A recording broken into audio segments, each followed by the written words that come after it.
धर्मक्षेत्रे कुरुक्षेत्रे समवेतायुयुत्सवः।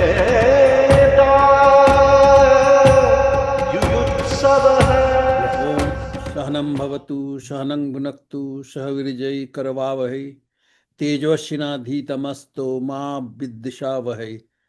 ओम शांति ओम शांति ओम शांति शांति। Let us sit down and study together. Through discussion, let us sharpen each other's intellect. May we not bear any ill will to each other. Peace, peace, peace. Let peace prevail. Amitav, so after chapter 11, which is so kind of a roller coaster for Arjun, it's really Virat Roop, and then, the pleasant Roop, and then Krishna's person. He sees all three forms of Krishna there. And after that, 12th chapter, which is purely bhakti. I mean, it's like a complete contrast. And probably you will have bhakti if you have seen those forms. It will be natural outcome or natural question. And By bhakti, you mean devotion. Is that correct? bhakti means devotion. Yeah, Okay. that's what I think. Yeah. Yes, I do too. Yeah. And so it's amazing. I mean, the question Arjun asks soon after, or the start of chapter 12 is amazing. It's like Nirgun versus Sagun, right? Yes. He talks about, comes out a very pertinent question which we often encounter. Right. We also doubt this because he asked them whether to worshipping the unmanifest, Yeah. and if we are surrendering to the manifest or you worship the manifest, which one is better? Arjun Right. is a little bit Right. Arjun is a little bit confused that he says, which one is better after all these chapters that he imparted the knowledge? But then Krishna, in this chapter, as we go along, we'll see, he'll say different methodology, okay? And it is kind of categorized according to the person who is going in this spiritual path, but ultimately they reach the same goal. Right. And you can go ahead and expound on this one. No, I mean, ultimately you reach the same goal, but each path is important, right? Whichever path you are following, if Absolutely. you are following Nirgun, just meditating on kind of consciousness itself. I mean, that's a good path, but it is a little harder for people like me or Arjun who can, imagine that, okay, or image that Ma Kali I'm worshipping or Shiva I'm worshipping. Shiva has these attributes and Krishna has these attributes. Or Vishnu has these attributes. I mean, so everybody has been given some sign kind of form, some kind of quality, and those qualities you are, it's like putting your focus on rather than focusing on something that is totally abstract. Yes, I think that's the most important part. And I think you're talking about verse 4. I mean, he talks At the about. moment, I'm just talking. Yeah. Yeah. So he talks about something very abstract, omnipotent, omnipotent, omnipresent, transcendental. We understood all these things in concept. Right. However, if we do not have an image in front of us, Yeah. it becomes very difficult. And he tells that in the verse 4, it's a difficult path. It's a lot of trials and tribulation. Yeah. On the other hand, if we talk about something which we can visualize, that kind of worship becomes a little bit easier. Yeah. And we can understand because as human beings, we want to have something tangible. Right. Okay. Yeah. No, that's a great point. I mean, the other point I want to make before we get to delve into chapter 12 is I used to think Bhakti Mark is the easy path, right? Easier path. But reading chapter 12, it's not. I mean, it's a lot of kind of criteria that you fulfill by the time you become a bhakt. It's like a lot of, and he has outlined it so well. Krishna has outlined it in such a systematic manner. I love this. I mean, this Gita, many people think it is just jumpy or fragmented verses, but no, it's very systematic. I mean, after chapter 11, you get into this, question by Krishna, Arjun, and Arjun has asked some great questions. We have already seen that. And even after this, I mean, he keeps on asking these questions. And um, so he asked this question, Nirgun or Sagun, and Maya Veshya Mano Ye Mam, Nitya Yukta Upasate. So he does put those Nitya Yukta, we have heard many times, Maya Veshya Mano Ye Mam, those who, put all their mind and buddhi and everything in me. So, it's like those Who are people in reach, union with me. they, they, they become yogi and they come to me. And then he gives more conditions here. In the next, it's like verse 3 and 4. Those who control their mind, I mean, that's, mana and indriya, those things, those people who control and then they focus on me, they will come to me as well. And then you are talking about the verse 4, do you want to expand on verse 4? I think put very simply that this sort of being in union through yogic meditation, Yeah. that it's a tougher methodology. Okay, it is not meant for probably everybody because common persons like us, which I mean, to imagine something which is abstract and transcendental, Mhm. it requires a lot of mental intellectual exercise. Yeah. But on the other hand, if we can imagine something in a form, it becomes easier. In verse 4, he does mention that it is a tougher path and Yeah. it takes a lot of practice and trials and tribulations. And that's what it is. Yeah, no, perfect. But then the next sloka says, Yetu sarvani karmani mayi sanyasya matpara. Those who surrender all their karmas to me. Ananya naiva yogena mam dhyayanta upayasat. So that's what he's saying, that, yeah, just think about me, surrender your karma to me. And those people, um, he says that they go beyond life and death. तेषामहं समुद्धरता मृत्यु संसार सागरात भवामि नचिरात परस्थ मय्या वेशित चेतसाम. Basically, he's saying that, those people can go beyond, the cycle of life and death. Yes. So surrendering to him becomes, he's said that before, man mana bhava mad bhakta, man and, bhakti, just mere bhakt ban jao.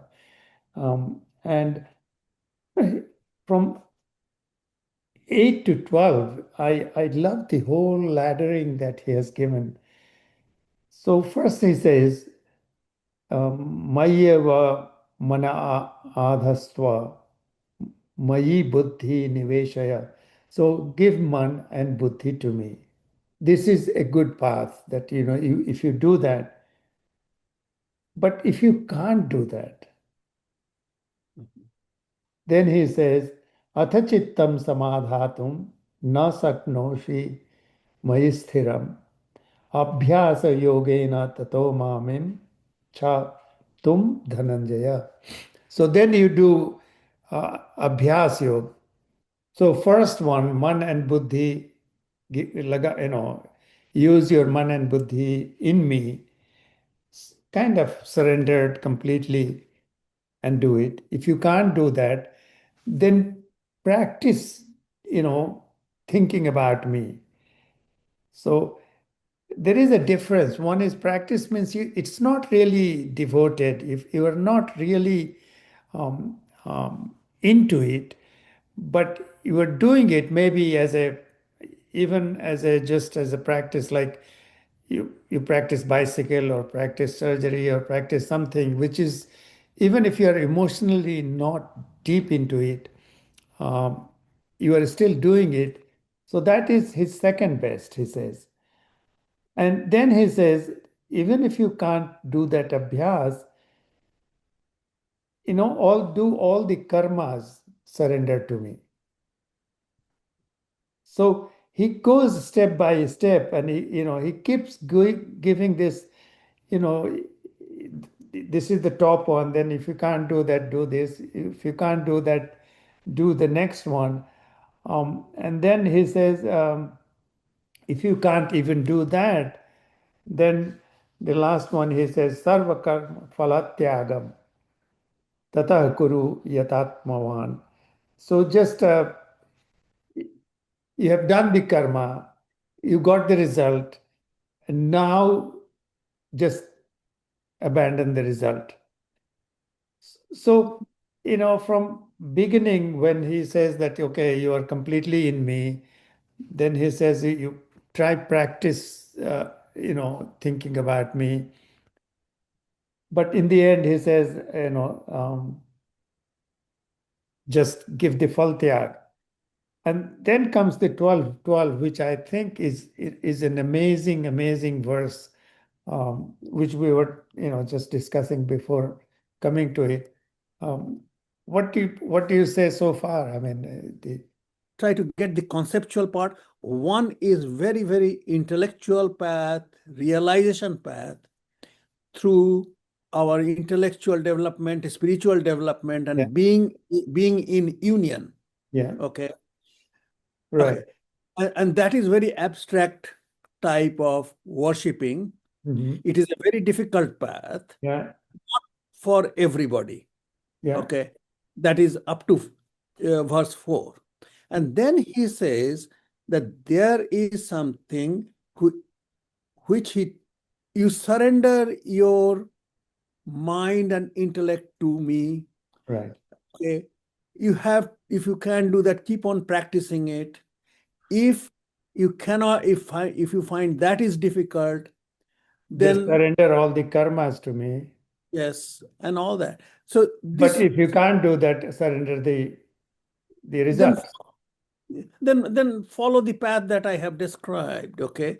So the thing about it, he starts from he tells you according to our ability how we should start, from what point, and gradually ascend. But his comes tops to, like the top one. Yeah, he goes from top to bottom, but we like to start We like to bottom to go top. from bottom up, right? Yeah. That's yeah. But then he comes to this 12, which is just, I'll read it and then we can talk more about it. Shreyo hi jnana abhyasan. So he's saying doing something without knowing. And sometimes we do it. We do many things. I used to do, puja when I was a little child, just because everyone else was doing it. So that was one, do agarbatti, do the shloka, and complete whatever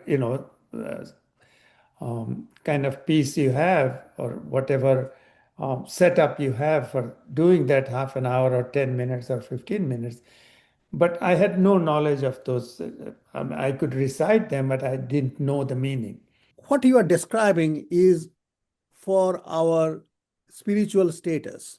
Yeah, At some point, when we do not know much about it, yeah, but this discipline of practicing, yeah, okay, that engraves in our mind. Okay, I'm sure the experience that you had in your childhood that created your inclination later in life. yeah. And the practice, discipline of doing it, that is Yes. so important. And that's what he's talking about, Abhyas Yoga. Yeah, yeah. So basically, he's saying abhyas is not bad, but Not abhyas with gyan is better. that's right. That's right. That is so doing something with gyan, with knowledge, and you Yeah, keep saying that, it's like blind faith. Sometimes you say blind faith versus, know and then have faith. There is a that's right. difference. Blind faith can lead to misery.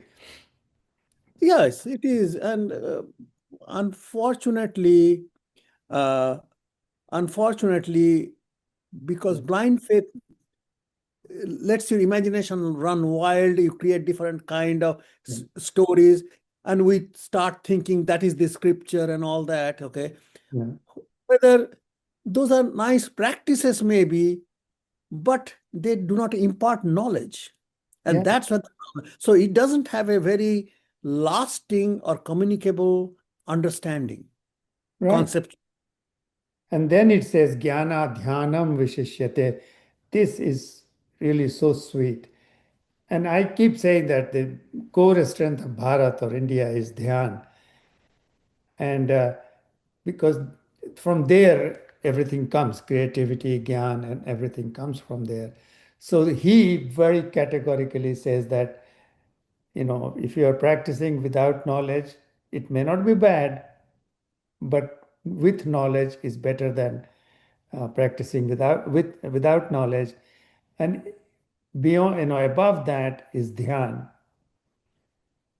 And The yogic meditation yeah, you can call it yogic meditation, but dhyan is itself, meditation itself is a or meditation, that's all. yeah, right.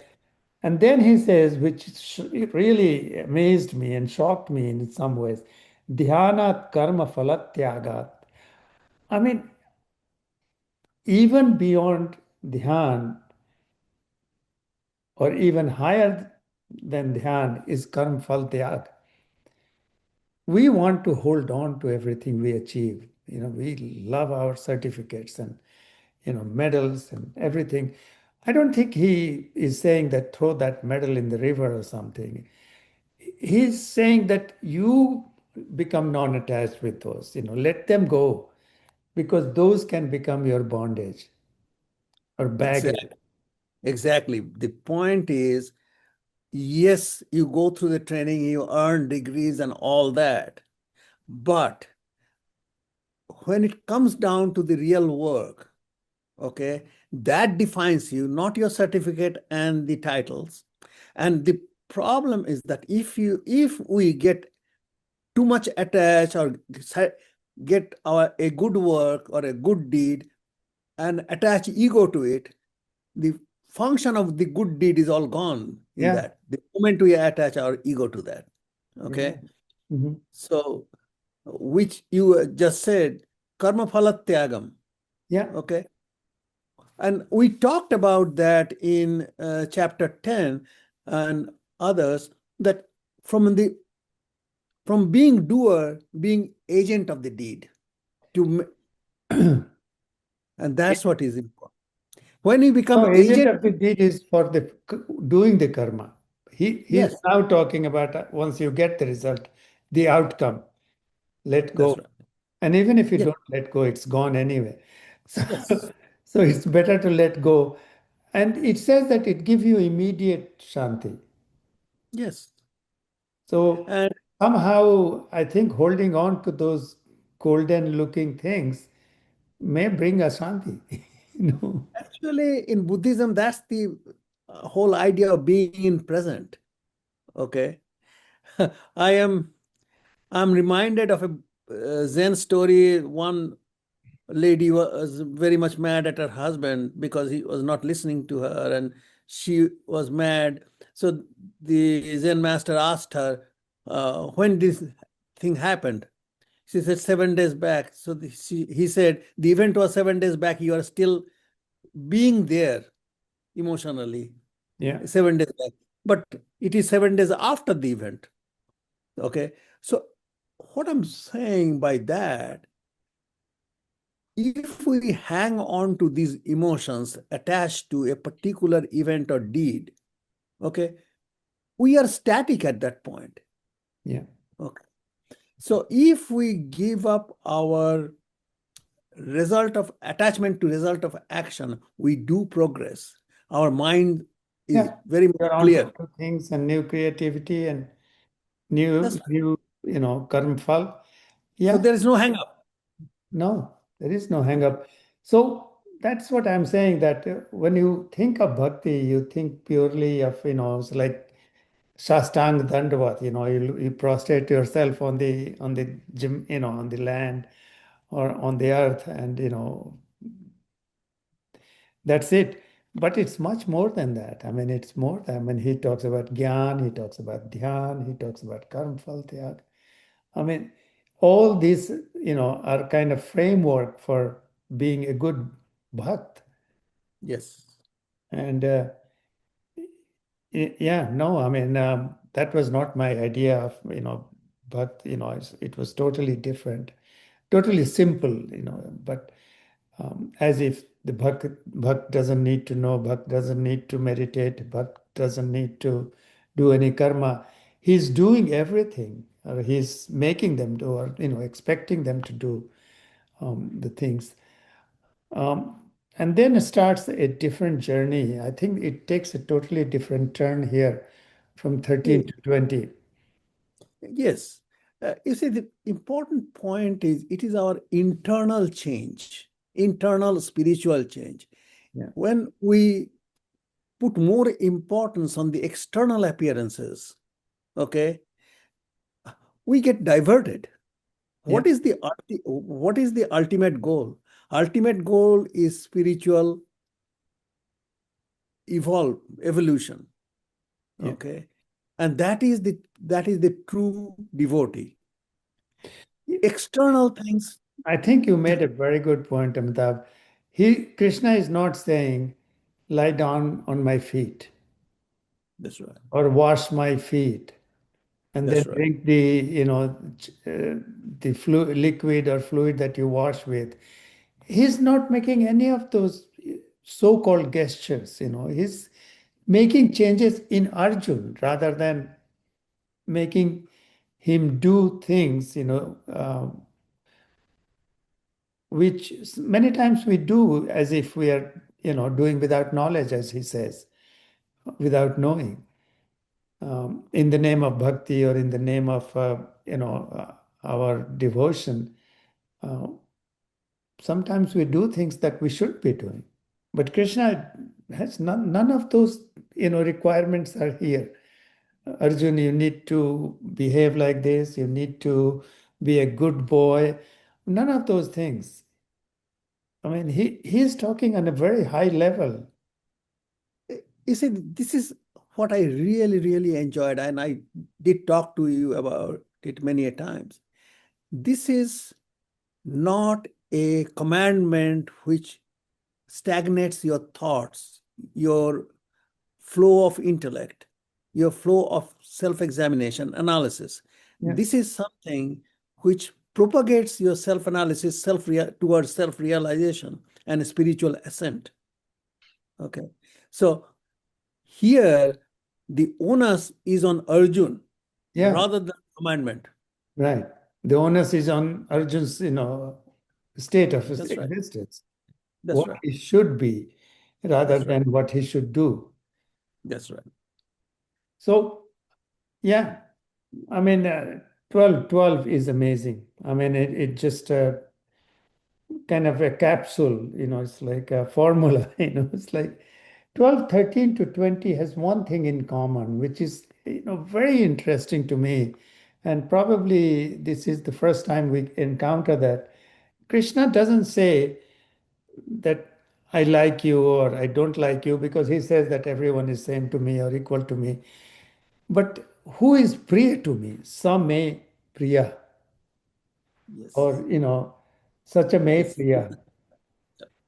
Same Priya. I mean, all these verses are ending in, these are people dear to me. Yes.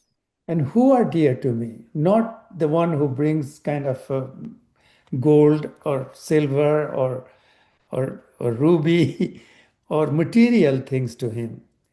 or makes a big religious edifice, okay, to Yeah, show or big religious edifice. No, it's all some qualities. that's right.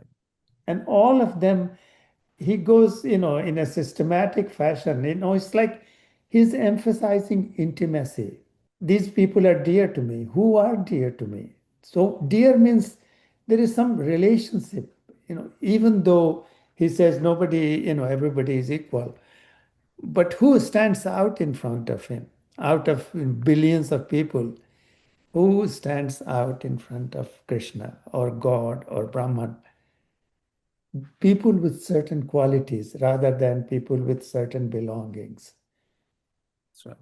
And this is a huge, huge difference, From this 12 onwards, Yeah, he describes the qualities of such a enlightened devotee. yeah, Whole whole, whole slew of qualities he. yeah.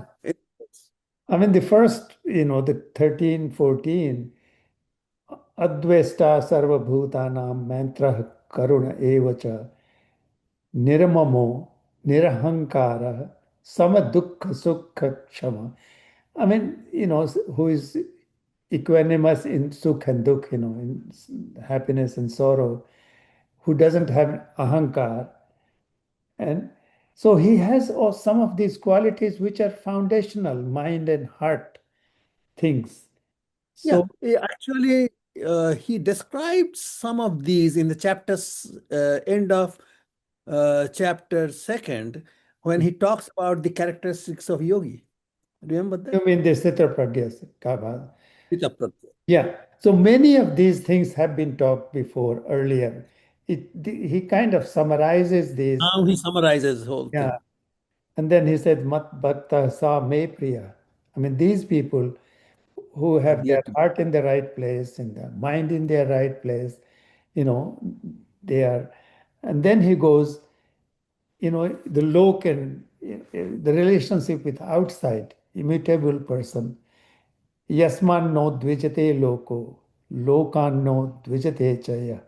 जो कोई भी जीव उद्वेग को प्राप्त नहीं होता है और जो स्वयं भी किसी जीव में उद्वेग प्राप्त नहीं होता माने he doesn't create ripples and he's not got any ripples inside but he in relation to loka means the whole world in a way um, and then he goes to the human being anapeksha shuchir daksha somebody who doesn't have any apeksha like that doesn't have any Not dependent upon expectations or anyone. desire who is pure, udasino gatavyatha, who is udasin, kind of to some vyatha, Yes. which is udasin means yes, you will have some pain, you will have some difficulties in life, but Udasana is actually unattached. no, It no, is not yeah, it is not a flat effect, yeah, but it right. is It's not a flat effect. Yeah. Sarvarambha parityagi. This is what I sent you. It's like many people have made it like ego, type thing, egoless. But sarvarambha parityagi, yo madbhaktah same priya. Somehow I feel arambh means beginning. If you can, cut things at the beginning, if you can detect that this is going to take me in a wrong path, because the beach, the seed is right there, the seed of that thought that comes and that takes you on the kind of, wrong path or unnecessary path. If you can break there, sarva arambha paritya, if you can stop that in the arambh means beginning. And that way, yes, you can say that, yes, taking your ego out. But for me, that's what I think about it. Can Um, I can I say yeah, go something? ahead. What do you think? Yeah. Yeah. This I thought about it long time today. Yeah. See, whenever we start with a thought, Exactly. the That's beginning, whenever we most of the time our primal instinct is how it suits us. most of the time. Yeah. Okay. Or I should say most of the time, because that's the survival instinct within us. That's the animalistic instinct within us. We created community for sustenance much later when with the cognitive development. Yeah. But the first part of the thought is how it suits me for survival. Okay. Yeah. So that kind of beginning of this thought, that should be cut right there. That is there. That is there. Exactly. And that's what I also think. Because you remember one, dhyayato vishayan punsa, you're talking about chapter 2, I think. So everything starts with that, thinking about subject. And then, it's like, I want that red car, or I want that, specific girl. It's like, and then you start moving, it starts, the cascade starts. I think what he is saying that once you recognize that this thought is coming, I mean, of course, there are some thoughts that need to be pursued, but those that you need to parityag means, cut Cast it it off, off. cut it Cast off it at off. the beginning. And this is a great, meaning, I mean, great word in that my perspective, because the first time I think I see this, because there's other tyag, but sarva arambha Can parityag. I elaborate on that a little bit Yeah, because of some evolutional psychology part of it? yeah, Uh, when we evolved, our as an individual survival was very important for us. right, yeah, And then we were all focused on survival and procreation. yeah, However, this causes a very selfish environment around us. yeah, As we develop cognitively, we realize living in a community in harmony, okay, assures our better survival and sustenance. So that is the cognitive development. So this individual centric thought, yeah, which is also variation of ego, yeah, this purely, is the first origin of our thoughts, because this comes from our primal instinct. yeah, and this is where he says you stop that, because we stop at the beginning. at the beginning, that's Yeah. right. And then, of course, the follow up doesn't happen. But if you let it go, then suddenly, you end up, yeah, somewhere you may not want to be. from Sarva, from I-ness, from I-ness comes expectation, and the whole cascade of bad events happen. right. Yeah, that is what the krodhat bhavati sammoha, that stepwise, Remember when we did Buddhism with this second truth?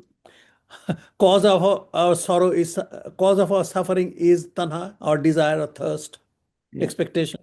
Mhm. So what you just quoted, that's the cascade of downward Slippery fall. slope.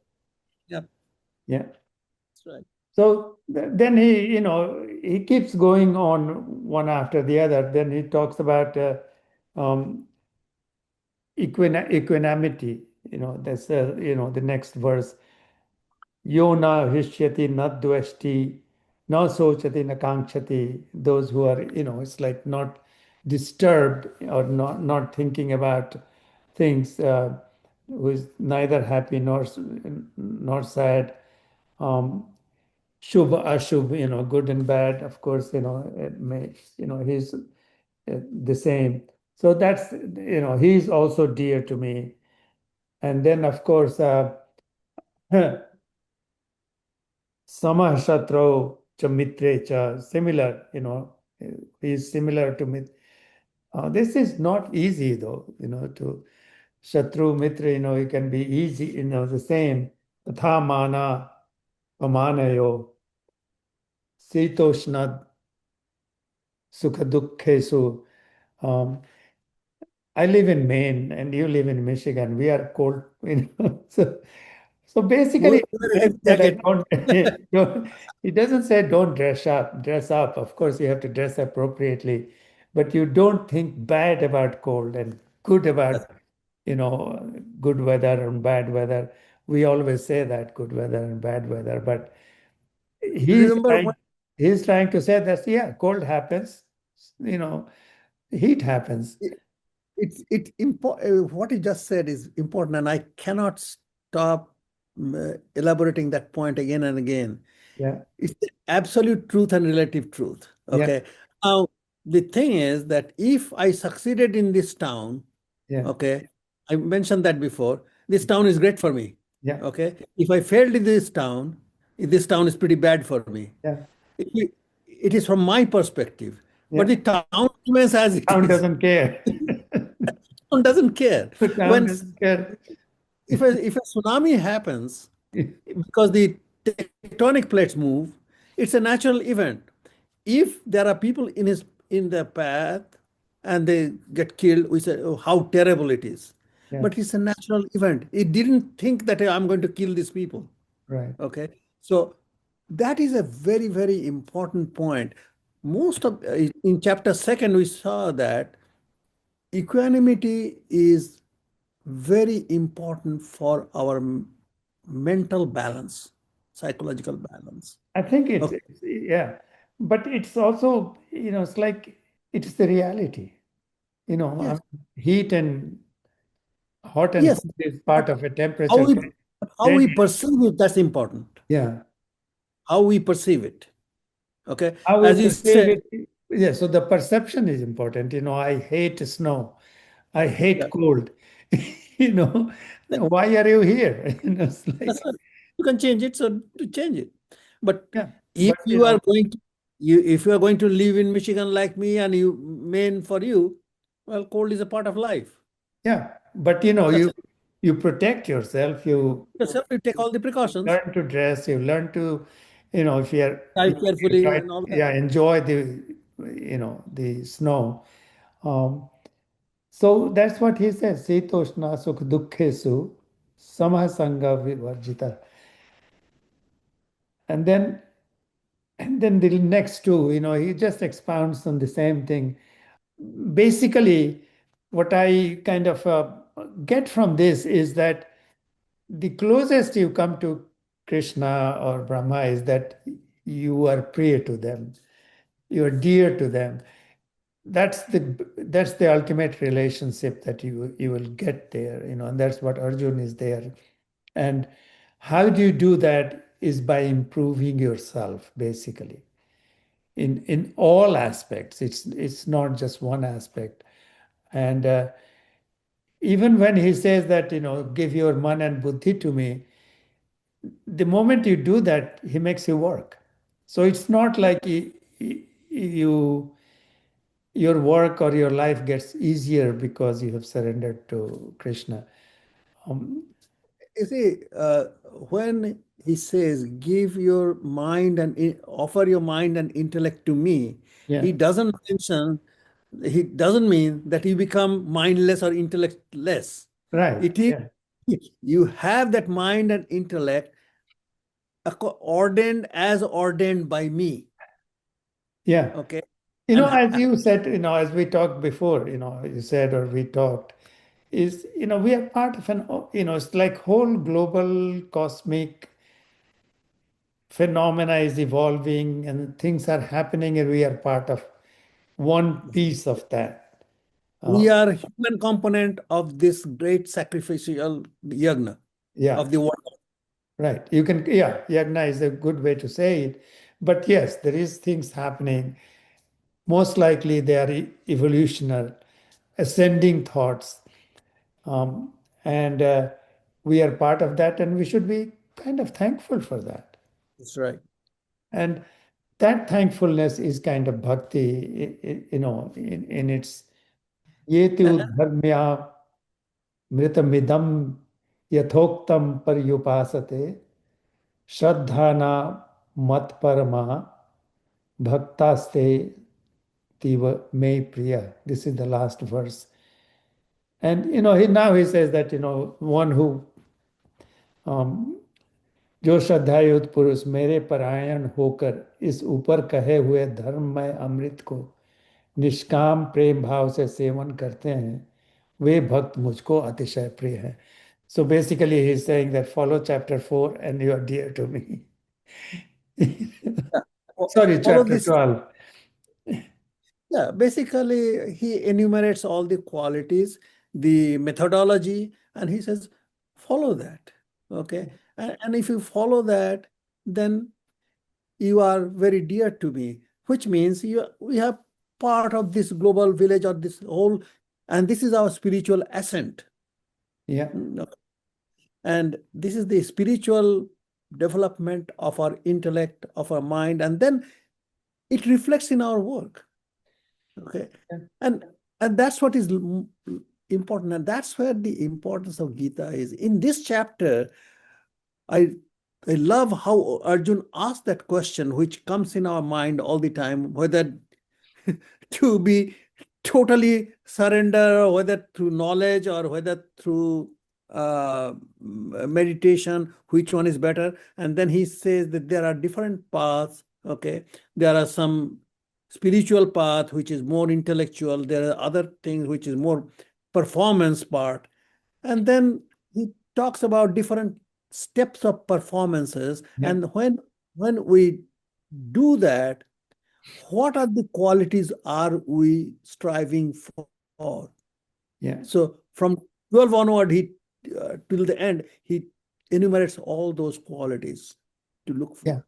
And that's why I mentioned many people talk about devotion, but this one gives us a very succinct impression of what true devotion is. yeah. No, he's very clear and very descriptive, analytical, strategic. I mean, all those words you can say. But one thing, the question comes, and it comes in my mind. I don't know if it comes to anyone else. Why should I care? Why should I care about being close to or being intimate with Krishna or dear? Why do I care? Or why does Arjun care? Because we are human component of this world order. Right. Okay. Yeah. It reminds me of the famous novel Plague by Albert Camus. Hmm. Okay. And then there is a village, it was affected by plague, a lot of people dying, a lot of people are very severely afflicted. And there is a monk who is also serving this, or the individuals, yeah, afflicted with plague, and so does the doctor. Yeah. Okay, they are both very devoted with their work. Hmm. And then the priest asked the doctor, I do it for the God. Why do you do your work for with that kind of concentration and intention? Hmm. And the doctor says, because I'm a human. Okay. So the important part of this is a famous dialogue from that famous novel. Hmm. Um, what we are talking about, because we have that quality within us, how we awaken with this instruction of chapter 12 Yeah. or throughout the Gita, what it says, because we are part of that world order, we have to perform that way Yeah. to be closer to God, Brahman, Krishna, or whosoever. Hmm. Okay. And that's I mean, that's a good reason. I have a couple of other reasons which I can think of. sure. One is, of course, we all want to grow.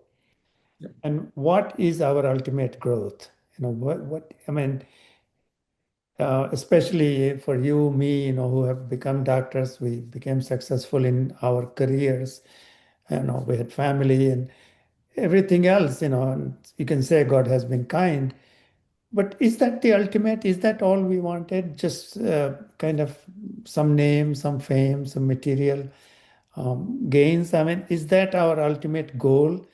So, yeah, there is something beyond this. There is something more than this.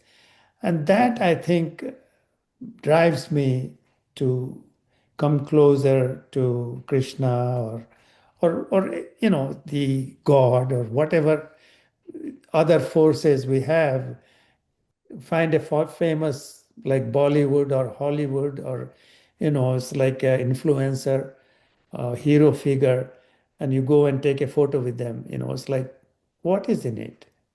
Not much, but it's still you feel closer to somebody who is famous, who can be more than the ultimate God. It's like Brahman. It's like, why not be close to somebody if you can? Why not? It's like, maybe sometimes we don't think that big. So we can say, who cares? I mean, I'm happy with what I'm doing today, and my mithai or my good food or good hotel and luxury. But there is something beyond all this, what we pursue. I look at it as the example that you gave. If it gives us some impetus to improve, Yeah, sure, why not? yeah, Absolutely. right. Okay. But the point is, if we flaunt it, that becomes the problem. But if it gives an impetus to grow, Yeah, then it's totally different. So the whole thing depends upon our thought process. yeah, You see, and that's why I mentioned to you, it's our perception. yeah, If yeah. we just No, I think perception is the key word here. Krishna says he's dear to me. I would rather say Krishna is dear to me. You know, and can I really say that? That is the question here. It's like, yes, Krishna has defined what he needs. Very clearly, and those are all qualities that will make me grow, even if I don't come close to Krishna or Brahman. I mean, those are great qualities for yeah, anybody to have. sure. I mean, you can get little about 95% to get an A2. You don't have to get to 100. I mean, look at the other way. I mean, he's not asking me for my ring or That's right. That's right. or my house. He's not asking. I mean, he's asking me to be a better me. I That's mean, right. and that is, how can that be wrong? It is not actually. It is. That's why Gita is such a great book of knowledge. Yeah, It's a book where we improve spiritually through self-realization. yeah, And you might have noticed that he had to spend quite a few chapters to bring Arjun to a very spiritually knowledgeable person. yeah, And he is now going to work from that base. Okay. yeah. So, Talking about that, let me read the 12:12 again. Shreyo hi jnanam abhyasan ज्ञानाध्यानम विशिष्यते ध्यानात् कर्म फलत्यागस त्यागाच्छाति nirantaram. Yeah, I mean, like, gyan, practicing with gyan is better than practicing without gyan. Dhyan is better than gyan or higher than dhyan. I mean, gyan. Dhyan is meditation. And even higher is karm phal tyag. I mean, that is phenomenal. that verse is great as a direction. Yeah, Okay.